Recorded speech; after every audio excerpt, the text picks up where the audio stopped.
नमस्कार दोस्तों, आशा करता हूँ आप सब ठीक होंगे, स्वस्थ होंगे, मस्त होंगे। देख भाई इस वीडियो में हम सीजीएल 2026 के लिए जो हमारे प्रोग्राम्स हैं उनके बारे में डिस्कस करने वाले हैं कि किस तरीके से वो रन करेंगे और क्या-क्या चीज़ें हैं जो हम उनमें प्रोवाइड करवाएँगे। तो सबसे पहले हम डिस्कस करते हैं हमारा जो प्रोग्राम है सैप, सेल्फ असेसमेंट प्रोग्राम उसके बारे में। देखो जो सेल्फ असेसमेंट हमारा प्रोग्राम है, ये हमने डिज़ाइन किया है रिपीटर्स के लिए। रिपीटर्स के लिए का मतलब क्या है कि ऐसे एस्पिरेंट्स जो कम से कम एक बार मेंस में अपीयर हो चुके हैं। मेंस में अपीयर हो चुके हैं उन्हीं कैंडिडेट्स के लिए है। यहाँ पे मैं स्पेशली एक और चीज़ मेंशन कर दूँ भाई कि जो बिगिनर्स हैं वो इसमें एनरोल नहीं करें तो बेहतर होगा, क्योंकि यहाँ पे हम फाउंडेशन बिल्डिंग पे नहीं काम करके हम यहाँ पे थोड़ी एडवांस चीज़ों पे काम करेंगे। इस प्रोग्राम का जो मेन पर्पज़ है वो है improving your weakness. Improving your weakness का मतलब क्या हुआ? देखो भाई जो एस्पिरेंट्स 1-2 बार मेंस दे चुके हैं, उनकी कहीं न कहीं छोटी-छोटी ऐसी गलतियाँ होती हैं जिनकी वज़ह से उनका सिलेक्शन नहीं हो पा रहा है। तो हम काम करेंगे कि वो जो गलतियाँ हैं आप उनको फाइंड आउट करो, हम भी आपकी हेल्प करेंगे उनको फाइंड आउट करने में और उनको आपके वीक एरियाज़ को आपके स्ट्रॉन्ग एरियाज़ में कन्वर्ट किया जाए। ठीक है? साथ में ये वाला जो प्रोग्राम है ये शुरू से ही मेंस ओरिएंटेड होगा। शुरू से मेंस ओरिएंटेड होने का मतलब क्या हुआ? हमारा ये मानना है कि जो बच्चे मेंस दे चुके हैं, उनकी फाउंडेशन बिल्डिंग बहुत अच्छी है। उनका जो अभी से माइंडसेट होगा, वो उस तरीके का हम प्रिपेयर करें कि आपको मेंस में अपीयर होना है। क्योंकि मेंस के टाइम पे जो आपको हेजिटेशन होती है पेपर में बैठने की और वो सारी चीज़ें हम ट्राई करेंगे कि भई यहीं से धीरे-धीरे उन पे काम करना स्टार्ट करें। तो और जो भी हम कंटेंट यहाँ पे प्रोवाइड करवाएँगे, वो यही माइंडसेट में रख के करवाएँगे कि भाई मेंस में इस तरीके के क्वेश्चंस पूछे जाते हैं। है ना? तो हम उस तरीके से यहाँ पे चीज़ें करेंगे। दूसरा, एक आपका organising your content. Organising your content का मतलब क्या हुआ कि देखो भई, आपके पास इस टाइम पे कंटेंट बहुत ज़्यादा है, चाहे आपका यूट्यूब हो, टेलीग्राम हो, बहुत सारा कंटेंट है। अभी मैं आपको बोल दूँ कि भई आपको है ना कल 20 दिन के बाद में एग्ज़ाम देना है, एग्ज़ाम में अपीयर होना है। तो आप ऐसे कॉन्फिडेंस के साथ कह सको कि सर ये मेरी 4 नोटबुक है, मेरे को बस इस इन 4 नोटबुक को 5 बार पढ़ लेने दो और फिर आप मेरे से कोई सा भी एग्ज़ाम दिलवा लो। तो बेसिकली जो आपका कंटेंट है हम उनको ऑर्गनाइज़ करवा दें। ऑर्गनाइज़ करवाने का मतलब ऐसी नोटबुक हो जिनमें आपके सारे वीक एरिया जो जिन चीज़ों में आपको हमेशा प्रॉब्लम आती है, हमेशा आपको स्ट्रगल करना पड़ता है, वो सारी चीज़ें लिखी हुई हों, ताकि आप उनका रिवीजन करो और वो एग्ज़ाम में आप कॉन्फिडेंस फ़ील करो। दूसरी चीज़ क्या है कि आपके पास कंटेंट बहुत है, लेकिन आप उनका ना रिवीजन नहीं कर पा रहे हो। तो जब आपके पास लिमिटेड कंटेंट होगा तो आप उनका ज़्यादा से ज़्यादा रिवीजन कर पाओगे। तो हम ट्राई करेंगे कि भई जो आपका कंटेंट है उनको इस तरीके से ऑर्गनाइज़ कर दें कि आपको रिवीजन करने में हेल्प हो। आप ज़्यादा से ज़्यादा रिवीजन कर पाओ, क्योंकि जब तक रिवीजन नहीं होगा तब तक उनका बहुत अच्छे से आप एग्जीक्यूशन नहीं कर पाओगे एग्ज़ाम हॉल में। तीसरी चीज़ कॉम्पिटिटिव एनवायरनमेंट। देखो कॉम्पिटिटिव एनवायरनमेंट का क्या मतलब है कि ये जो हमारा ग्रुप है, इस ग्रुप में हम इस तरीके से बच्चों को ऐड करेंगे कि भाई देखो पहले तो ये जो भी एस्पिरेंट्स होंगे सारे वो एस्पिरेंट्स होंगे जो डेडिकेटेड होंगे, क्योंकि हमें लगेगा कि भाई कोई बच्चा है वो अपना डेडिकेशन शो नहीं कर रहा या फिर वो टास्क कंप्लीट नहीं कर रहा, तो हम ट्राई करेंगे कि उसको रिमूव कर दे। और कॉम्पिटिटिव एनवायरनमेंट का मतलब आज आपने आपको हमने बोल दिया कि आज आपको 5 नंबर सेक्शनल मॉक देना है। अब जब आप 5 नंबर सेक्शनल मॉक दोगे, आप देखोगे कि एक बच्चे के 50 नंबर आ रहे हैं और आपके उसमें 40 नंबर आ रहे हैं। तो उससे क्या होगा, आपको लगेगा कि भाई ये मॉक है, इसमें 50 नंबर लाए जा सकते हैं। क्यों? क्योंकि हम में से एक बंदा है जो इसमें 50 नंबर ला रहा है, पहली बात। दूसरी बात, जो डाउट ग्रुप है, वहाँ पे आप एक-दूसरे के डाउट सोल्व करोगे, है ना? तो आपको लगेगा कि अच्छा ये बंदा इस तरीके से मैथ्स में डाउट सोल्व कर रहा है, मतलब मैं भी इस तरीके से कर सकता हूँ। तो एक हेल्दी कॉम्पिटिटिव एनवायरनमेंट क्रिएट होता है। जैसे आज आपका पढ़ने का मन नहीं है, आप देख रहे हो कि और सब बच्चों ने मॉक का स्कोर डाल रखा है कि भाई सबने आज टेस्ट दिया, सबका ये स्कोर है, तो आपके अंदर है ना एक थोड़ी-सी चिंगारी पैदा होती है कि हाँ यार मेरे को भी मॉक देना है। तो एक जस्ट ये है ना, ऑनलाइन के दौर में जो चीज़ कम हो गई, हम ट्राई कर रहे हैं कि ये जो एनवायरनमेंट है बना रहे, क्योंकि ऑफलाइन में तो क्या, आप जब कोचिंग में जाते हो तो आपको कॉम्पिटिटिव एनवायरनमेंट फील होता है, लेकिन ऑफलाइन में जब आप अकेले लाइब्रेरी में अपने रूम पर बैठ के पढ़ रहे हो तो वो उस चीज़ का आपको अनुभव नहीं हो पाया। तो यहाँ पे वो आपको महसूस होगा। जब आप मॉक दोगे आपको लगेगा कि यार बच्चों के 170 180 नंबर आ रहे हैं, आपके 130 40 नंबर आ रहे हैं, तो आपको क्या है ना, अंदर से वो एक फील होगा कि यार मेरे को पढ़ना है। तीसरी चीज़ है अदर एग्ज़ाम्स की। देखो भाई अदर एग्ज़ाम्स का क्या मतलब है कि बीच रास्ते में ना जब आप सीजीएल की एग्ज़ाम दोगे तो आप देखोगे कि बीच रास्ते में बहुत सारे एग्ज़ाम्स आ रहे हैं। लाइक आपका एनटीपीसी का एग्ज़ाम आ गया, आपका आईबी का एग्ज़ाम आ गया, आईसीआर का एग्ज़ाम आ गया। इस तरीके से जो भी एग्ज़ाम्स आते रहेंगे, तो हम ट्राई करेंगे कि उनको भी थोड़ा ध्यान में रख के आपकी प्रिपरेशन करवाएँ। ठीक है? क्यों? क्योंकि हमारा पहला पर्पज़ है कि आपका कहीं पे भी सिलेक्शन हो जाए, आपको एक जॉब लेनी है। ठीक है भाई? इस ग्रुप में सिर्फ़ और सिर्फ़ 50 सीटें होंगी। 50 सीटें हम क्यों रख रहे हैं? ताकि हम इंडिविजुअली सब पे फोकस कर सकें। तो इसलिए हमने कितनी सीटें रखी हैं भई? 50 सीटें। फीस की बात करें तो इसमें फीस है ₹100 पर मंथ। देखो भाई फीस जो ₹100 पर मंथ फीस है, इसका पर्पज़ हमारा यहाँ पे बिल्कुल भी नहीं है कि हम किसी भी तरीके से रेवेन्यू यहाँ से जनरेट कर सकें। इसका पर्पज़ है कि आपकी कंसिस्टेंसी और आपका डेडिकेशन बना रहे, साथ में हमारी भी एक अकाउंटेबिलिटी फिक्स हो जाए कि भाई हमने आपसे पैसे लिए तो हम आपको चीज़ें प्रोवाइड करवाएँ। अब आप बताओ अभी 50 बच्चे हैं, एक बच्चा ₹100 दे रहा है तो हमारे पास ₹5000 महीने का आएगा। तो ₹5000 महीने से क्या ही हो जाएगा, हैं? हमारा पर्पज़ है कि ये जो पैसा है इससे जो आपके लिए पेड कंटेंट खरीद रहे हैं और हम मान लो कुछ टाइप करवा रहे हैं, कुछ बनवा रहे हैं तो उन सारी चीज़ों पे पैसा खर्च होगा। दूसरी चीज़ अगर कोई बंदा है जिसकी जेन्युइन कोई क्वेरी है, जेन्युइन कोई रीज़न है जिसकी वज़ह से ये वो फीस पे नहीं कर पा रहा है तो कोई दिक्कत नहीं है भाई आप हमें डीएम कर दो, हम आपको कभी आपसे हम फीस के लिए नहीं बोलेंगे। आपका मेन काम है आपको डेडिकेशन के साथ पढ़ना है, ठीक है? ये वाला हमारा बिल्कुल भी यहाँ से रेवेन्यू जनरेट करने का कोई पर्पज़ नहीं है। आगे हम बात करें कि किस तरीके से हम इसमें क्या-क्या करवाने वाले हैं। तो देखो इसमें क्या होता है आपका डेली टास्क होते हैं। डेली टास्क का मतलब हमने बोल दिया कि भई आज आपको मान लो हिस्ट्री में ये वाली चीज़ पढ़नी है, मैथ्स में ये करना है, आपको ये वाला मॉक टेस्ट देना है, तो वो हम करवाते हैं। साथ में इसके अलावा इंडिविजुअल टास्क होता है। इंडिविजुअल टास्क का मतलब क्या हुआ कि हम क्या है ना आपसे एक रिपोर्ट कार्ड मँगवाते हैं। रिपोर्ट कार्ड का मतलब हम आपको एक एक्सेल शीट देंगे, वो आपको भरनी है। उसमें क्या करोगे आप जितने आपने एग्ज़ाम दिए, उनमें कितने-कितने आपके मार्क्स आए वो लिखोगे। साथ में आप उनमें अपना वीक एरियाज़ लिखोगे कि आपको मैथ में दिक्कत है, इंग्लिश में दिक्कत है, जीके में दिक्कत है। साथ में उसमें स्ट्रॉन्ग एरियाज़ भी लिखोगे कि भई ये हमारे स्ट्रॉन्ग एरियाज़ हैं। है ना?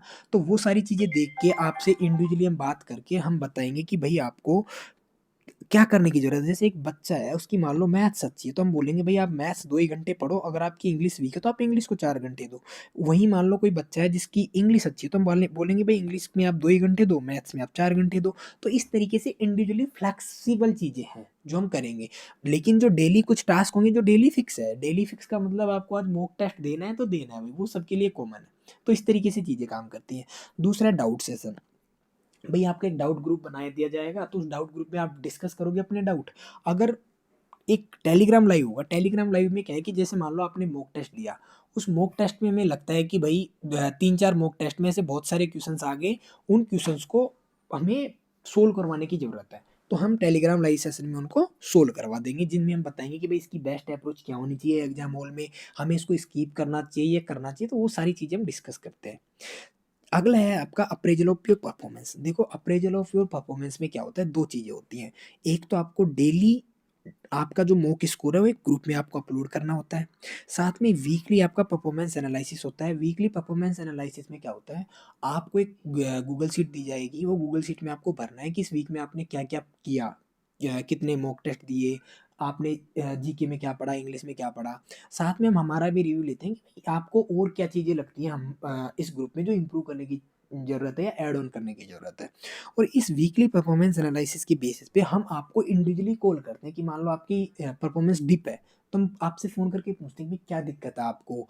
फिर कुछ बच्चों की क्वेरी आती है कि भई मेरे साथ कुछ हेल्थ इश्यू है या और कुछ इश्यू जिस वज़ह से मैं पढ़ नहीं पा रहा, तो वो सारी चीज़ें हमारी नोटिस में रहे कि भई बंदा क्या है, क्या दिक्कत है। तो उससे क्या है ना आपको भी एक सपोर्टिव फ़ील होगा कि हाँ भाई कोई है जो हमसे जो हमें ट्रैक कर रहा है।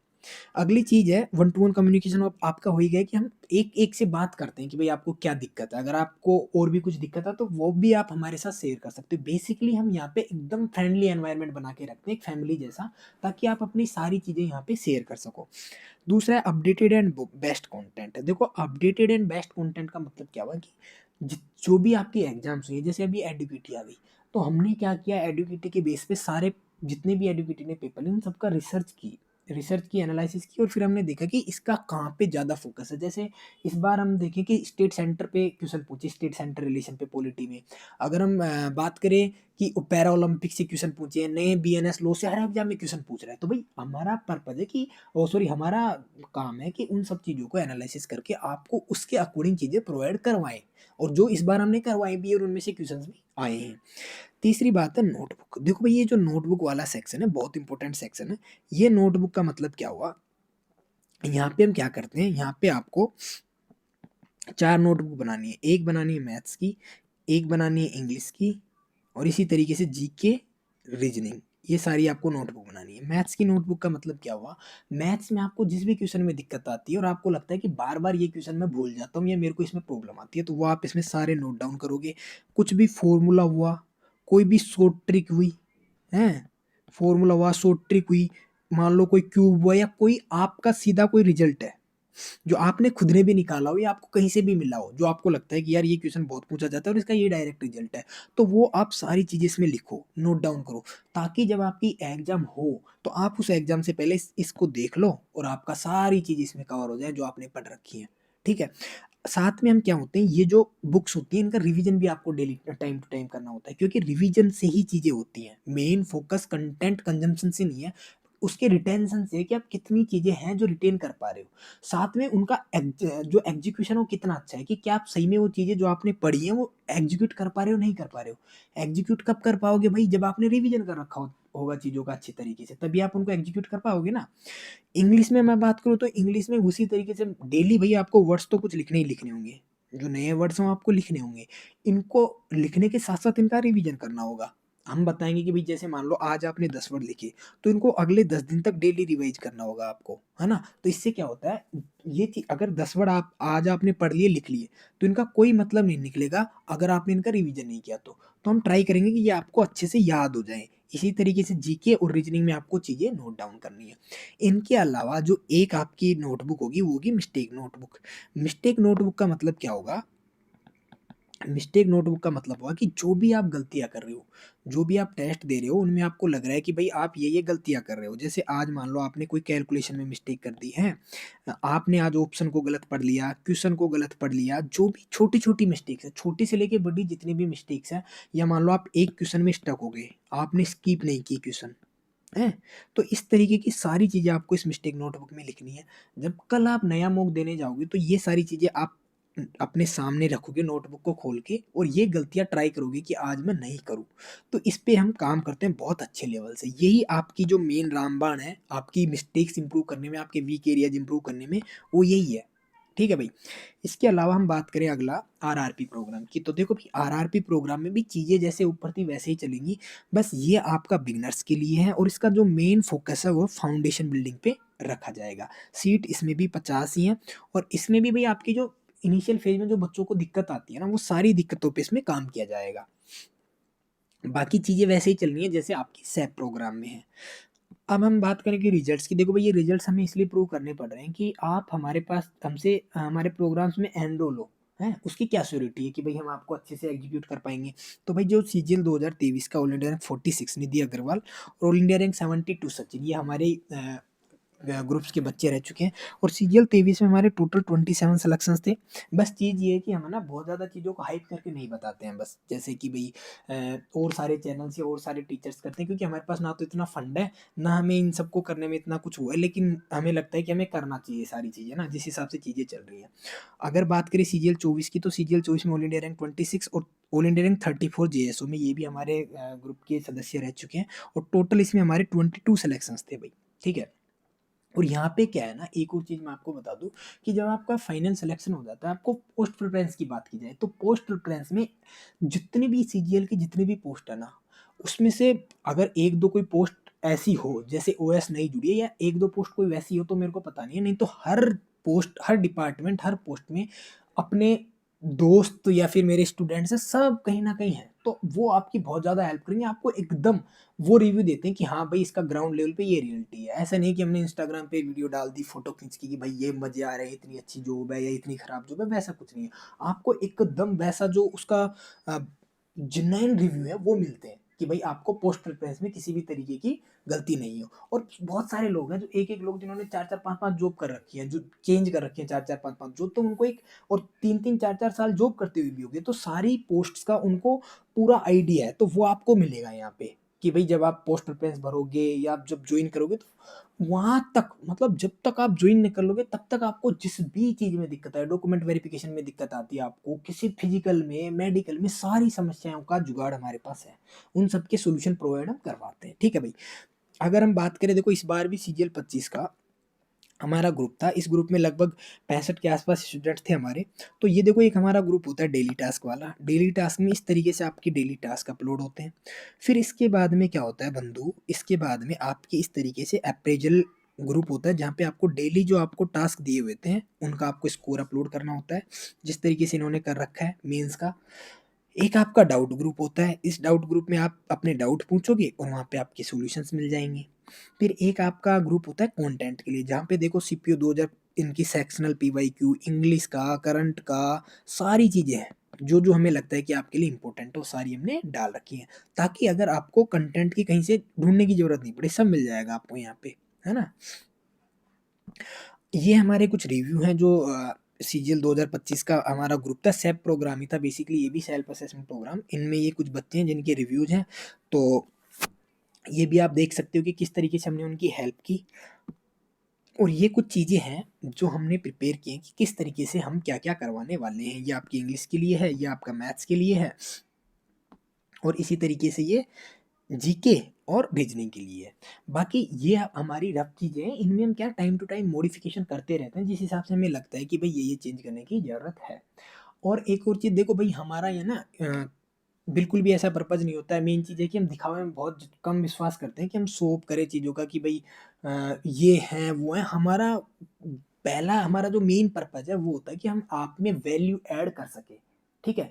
और जो हमारे एस्पिरेंट्स, हमारे ग्रुप में बहुत कम बच्चे हैं, 2021 से हमारा ग्रुप चल रहा है, हमारे ग्रुप में बहुत कम बच्चे हैं, वही बच्चे हैं जो जुनैन हैं।